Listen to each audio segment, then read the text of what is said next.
Welcome everyone. Let's start with a thought for the day.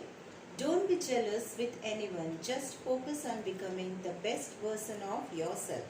Children, tell yourself that you don't need this emotion in your life.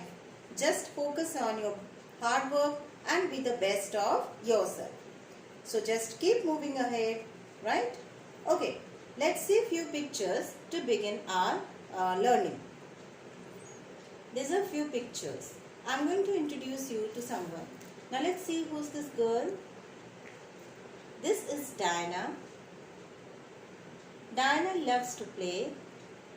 Diana is very studious too. Now see children, I'm telling you something about Diana. Now again and again I'm repeating her name and saying Diana loves to play. Diana is very studious too. Does it sound good? Of course not. If you are a good English learner, if you like to speak good English, then you will not be repeating the names again and again. So, we are going to replace this name with some word. Let's see what is that. She loves to play. She is very studious too. Now, I have replaced the word she with Diana. It also holds the same position that Diana has. The same thing is told about Diana. Now I can read it like this. This is Diana. She loves to play. She is very studious too. So, children, you can very well guess what our topic is going to deal with today. Yes, most of you must have got it right. We are going to focus on pronouns today. Right? Okay, let's begin with the definition of a pronoun. A pronoun is a word which is used in place of a noun. You know this very well. Now certain points to remember. A pronoun takes the same position as a noun in a sentence. Like in our example, we have replaced Diana with she. Okay. Now, like a noun, pronoun also plays the role of a subject or an object in the sentence. A pronoun should also agree with the verb in the sentence, both in gender and number. Now let us see some example to make these points clear. Kyra is my best friend. She is a great dancer. Now Kyra is the name of a person. She is a girl, you can guess it. So we are going to replace it with she. And since it's a singular noun, we are going to use is. So it has to agree with the verb. Next example, Sanjay is my cousin. He loves to play guitar. Sanjay, boy, so we have written he. And loves, the word loves shows that it agrees with the verb, with the pronoun he, as it is the singular verb. Now, Sanjay and Salim are good friends. They enjoy playing football. You can see we have more than one person here, Sanjay and Salim. So we have used the pronoun they, and with that the verb goes is enjoy, since it is taking the plural verb. So they enjoy playing football. Kiran is a brilliant girl. She is the favorite of all the teachers. All of them admire her. Now Kiran, a girl, so we are going to write down she for that. And is shows again the singular noun. And then all of them here represents the teachers, more than one person, so we have used them. Admire her, her shows we are talking about Kiran. So you can see that we have used certain words to replace the nouns like he, she, them, her, they. All these words are called as pronoun. Now let's move ahead and see the different kinds of pronouns. Personal pronouns, possessive pronouns, demonstrative pronouns, interrogative pronouns, reflexive pronouns, emphasizing pronouns, distributive pronouns, indefinite pronouns, and relative pronouns. So today we are just going to focus on the first three, since it's a big one, so we are going to deal with first three first. Let's see the first one, that is the personal pronouns. What are personal pronouns? Pronouns that stand for persons or things, like in our example, he, she, they, them, her. We have used these words in our previous example. They can be either singular or plural. As you have seen, he, she, and we have also used they to show the plural form. Now the uses of personal pronouns. We use personal pronouns depending on numbers. Numbers means singular or plural. For example, Rahul went to a party. He enjoyed it. Now it's a singular one. Why? We are talking about Rahul, and Rahul is a single person. It shows the single noun. So we have replaced it with he. The pronoun used is he.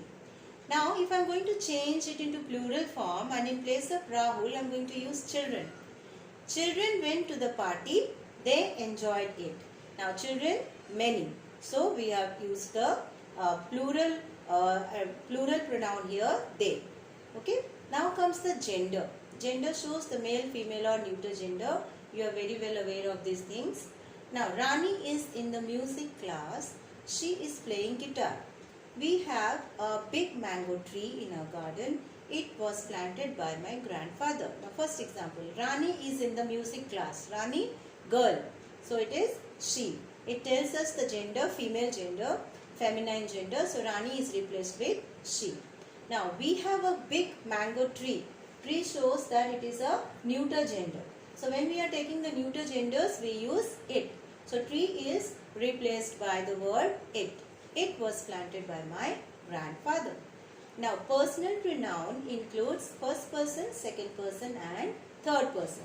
Let's know something more about it. The various forms of personal pronouns.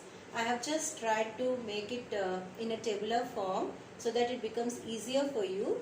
You can note down this in your notebooks also for reference. Person, singular and plural. First person, we have the subject and object. Again in the plural also we have subject and object. Now see the first person. First person is I in the subject and the object changes to me. If we are going to use it in the plural form, I will change to we and me changes to us. Same way, second person. Second person personal pronoun always remains the same, that is you. Whether we are using it in the singular form or in the plural form, it always remains the same. Now third person. He, she, it in the singular. And the object is him, her, it. It remains the same. Now when we are changing it to the plural form, it changes to they and the object changes to they. Right? Okay. Now let's move ahead to the possessive pronouns. Now see the definition of a possessive pronoun. Pronouns that show possession. Possession means to own something, to hold something. That means you have the possession of certain things. This type of pronouns are called possessive pronouns. That means something which belongs to you. That is the possession. This bag is mine. Mine shows that the bag belongs to you. The keys lying on the table are yours. Yours shows that you have the possession of the keys lying on the table. Now let's see something about the various forms of possessive pronouns. Again I have tried to form the tabular form of this. You can just note down this in your notebooks also. Person, singular, plural. First person, mine, and plural form changes to ours. Second person, you, and plural changes to yours. Third person, his or her, and the plural changes to theirs. Please note down that in the plural form we have used s in all the terms. Now, when the subject changes from singular to plural, the pronoun will also change. That is quite obvious. Let us see, for example, for our first person, this book is mine. Mine shows that it is a singular one. This book belongs to me. Okay, so this book is mine. We are talking about this book. Now, this book is ours. Ours shows that you have the possession of this book. So, it changes to plural. Now, for second person, this house is ours. That house is yours. For the third person, this bottle is hers. These bottles are theirs. So, in this manner, the singular changes to the plural form. Now, let's move ahead and see the next one, that is the demonstrative pronouns. Definition: pronouns that are used to point out to the object or objects are called demonstrative pronouns. Example: this is my pen. Now, this points out to the singular pronoun and shows that the object, here the object is pen. The object pen is near you. Okay. So, when we are pointing out to this, that means it is the demonstrative pronoun. It is demonstrating. It is showing. Demonstrate means to show. So it's showing that the pen, the object pen is mine. This is my pen. That is your cycle. This shows the singular pronoun that and the object cycle is far from you. So we have used the word that. Now those are ripe mangoes. This shows the plural pronoun. Those shows plural pronoun. And what is the object here? The object is ripe mangoes. So those shows plural pronoun and that the objects, mangoes, are far from you. These are your crayons. Shows plural pronoun and that the objects, crayons, are near you. So we use 4 types of demonstrative pronouns. This, that, these and those. It's very easy to remember. So now I have a small home assignment for you. So fill in the blanks with suitable personal, possessive or demonstrative pronouns. I have not given you any hint. You are going to fill it up all by yourself, and after filling it up, please go through the line again so that you can find out whether the statement, the sentence that you have formed is right or not. So that's all for today, and we are going to meet with next 3 types of pronouns in our next class. Till then, be safe, be healthy. Bye-bye.